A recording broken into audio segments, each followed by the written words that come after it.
کہانی شروع کرنے سے پہلے اگر آپ بھی چینل پر نئے ہیں تو چینل کی ویڈیو کو لائک کر کے چینل کو سبسکرائب کر لیں تاکہ چینل پر آنے والی ہر نئی ویڈیو کا نوٹیفیکیشن سب سے پہلے آپ تک پہنچ سکے۔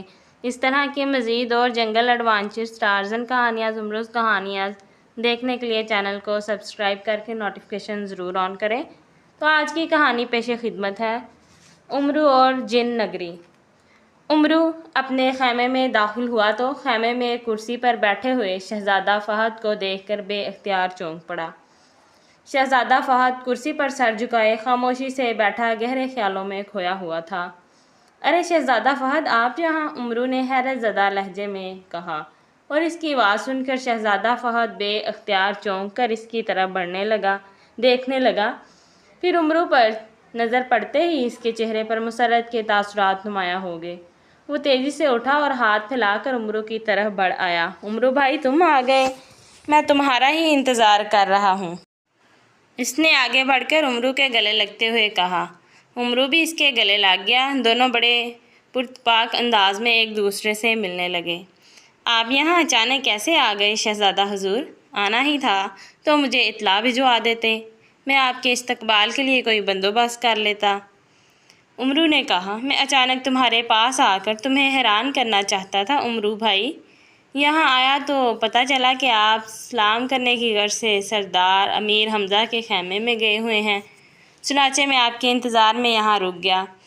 دربانوں کو میں نے منع کر دیا تھا کہ وہ آپ کو بھی ابھی میرے بارے میں نہ بتائیں۔ شہزادہ فہد نے مسکراتے ہوئے کہا، اوہ، تو آپ اچانک میرے سامنے آ کر مجھے ڈرانا چاہتے تھے؟ امرو نے جواباً مسکرا کر کہا، ارادہ تو میرا یہی تھا، مگر میں بیٹھا اپنے ہی خیالوں میں گم ہو گیا تھا، مجھے تمہارے اندر آنے کا پتہ ہی نہیں چلا تھا۔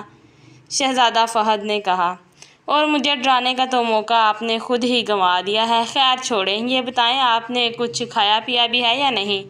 امرو نے کہا، دربانوں نے تو مجھ سے کہا تھا، مگر میں نے خود ہی منع کر دیا تھا۔ شہزادہ فہد نے کہا، کیوں؟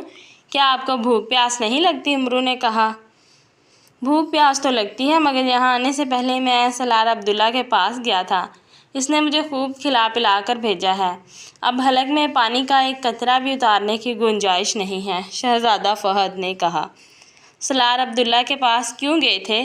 کوئی کام تھا کیا اس سے؟ امرو نے چونک کر پوچھا، نہیں، میں آیا تو تم سے ہی ملنے تھا، مگر راستے میں اس سے ملاقات ہو گئی تو وہ مجھے اپنے ساتھ اپنے خیمے میں لے گیا تھا۔ شہزادہ فہد نے کہا، پرانی جان پہچان ہوگی اس سے؟ امرو نے کہا، ہاں، وہ میرا دور کا رشتہ دار ہے۔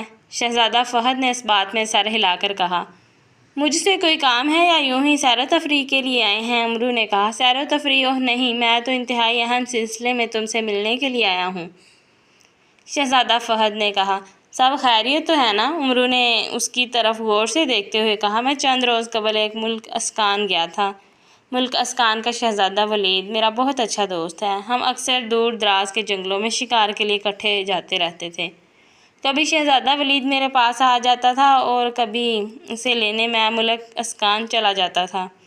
اس مرتبہ بھی میں پوری تیاری کے ساتھ گیا تھا کہ شہزادہ ولید کو ساتھ لے کر کسی جنگل میں جاؤں اور وہاں جا کر شکار کھیلا جا سکے، لیکن آج میں ملک اسکان پہنچا تو مجھے پتہ چلا کہ شہزادہ ولید ایک عجیب و غریب اور انتہائی خطرناک بیماری میں مبتلا ہے۔ دنیا کے بڑے بڑے حکیم اس کا علاج کر چکے ہیں، مگر شہزادہ ولید کے علاج سے مایوس ہو کر وہ سب واپس جا چکے ہیں۔ ان سب کو متفقہ فیصلہ ہے کہ شہزادہ ولید جس بیماری میں مبتلا ہے، اس بیماری کا علاج ممکن ہی نہیں ہے اور شہزادہ ولید بہت جلد ہلاک ہو جائے گا۔ شہزادہ ولید اپنے ماں باپ کا اکلوتا بیٹا ہے اور وہ چونکہ ملک اسکان کا ولی عہد ہے، اس لیے اس کی بیماری اور موت کی خبر سے نہ صرف بادشاہ سلامت اور بلکہ ملکہ عالیہ پریشان ہے، بلکہ ملک اسکان کی رعایا بھی بے حد دکھی ہے۔ اب جوان بیٹے کو اس طرح موت کے منہ میں جاتا دیکھ کر بادشاہ سلامت اور ملکہ عالیہ کو تو خون ہی خشک ہو چکا ہے۔ وہ دونوں اپنے بیٹے کے غم میں نڈھال اور انتہائی بیمار ہو گئے ہیں۔ شہزادہ فہد نے کہا، اوہ، ہوا کیا ہے شہزادہ ولید کو؟ کیا بیماری ہے انہیں؟ امرو نے کہا، شہزادہ ولید کا جسم یوں گلا سڑا ہوا ہے جیسے اسے کسی نے بھڑکتی ہوئی آگ میں جھونک دیا ہو۔ اس کا رنگ سیاہ ہے، سارا جسم زخموں سے بھرا ہوا ہے، جہاں سے خون رستا رہتا ہے وہ ہر وقت بستر پر پڑا رہتا ہے، نہ کھاتا پیتا ہے، نہ کسی سے بات کرتا ہے اور نہ ہی اس کے جسم کا کوئی عضو حرکت کرتا ہے۔ زخموں کی وجہ سے اس کے جسم کی ایک ہڈی نمایاں ہوتی جا رہی ہے اور اس کے زخموں سے اس قدر ناگوار اور تیز بو پھوٹتی ہے کہ اس کے پاس کھڑا ہونا بھی مشکل ہو جاتا ہے۔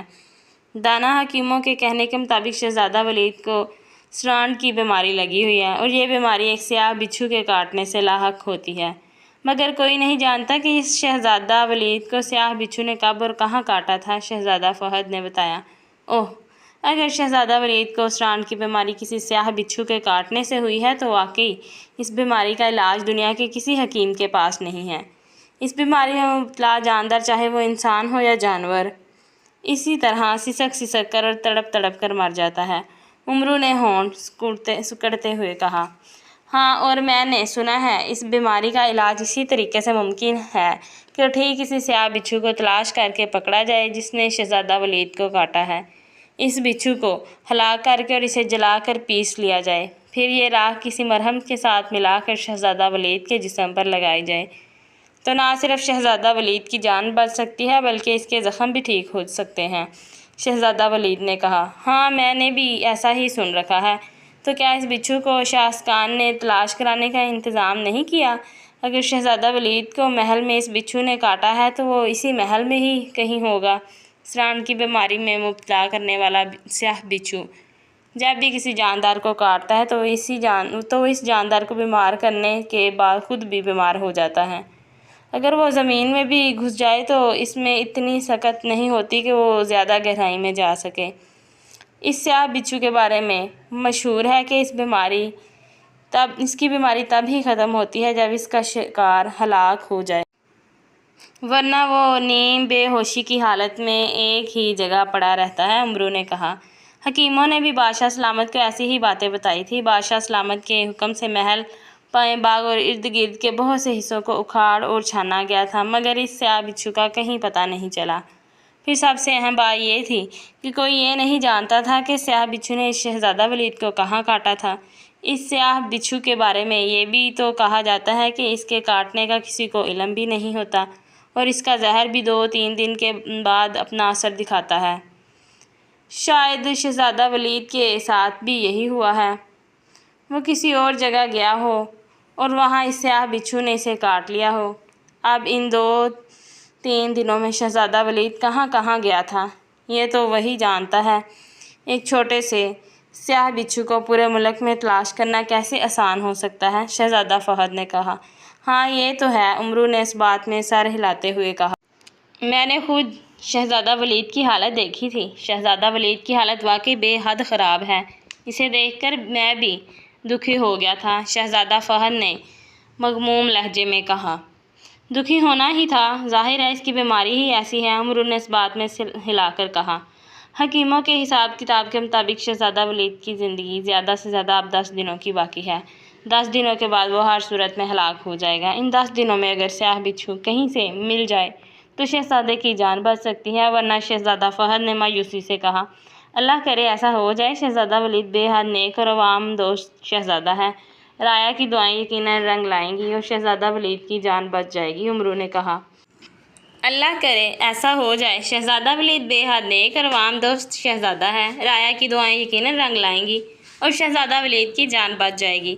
امرو نے کہا، شاہ اسکان نے تو ہر طرف اعلان کرا دیا ہے کہ جو بھی سیاہ بچھو کو تلاش کر کے لائے گا جس نے شہزادہ ولید کو کاٹا ہے تو وہ انہیں ایک بہت بڑا خزانہ انعام میں دیں گے۔ شہزادہ فہد نے کہا، خزانہ؟ امرو نے چونک کر کہا، ہاں، بادشاہ سلامت کے پاس نیلے ہیروں کا خزانہ ہے جو بڑے انگوروں جیسے ہیں۔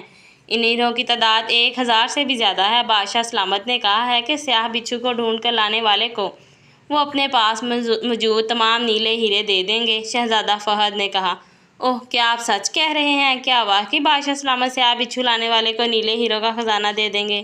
امرو نے انتہائی مسرت بھرے لہجے میں کہا، ہاں، اس کے لیے تو ملک اسکان میں باقاعدہ نکارچی اعلان بھی کرتے پھر رہے ہیں۔ شہزادہ فہد نے کہا، اوہ، اگر اس سیاہ بچھو کو میں کہیں سے ڈھونڈ کر وہاں لے جاؤں تو کیا بادشاہ سلامت نیلے ہیروں کا خزانہ مجھے دے دیں گے؟ امرو نے بے تابی سے پوچھا، بالکل، بادشاہ سلامت کا اعلان ہر خاص و عام کے لیے ہے۔ شہزادہ فہد نے مسکراتے ہوئے کہا،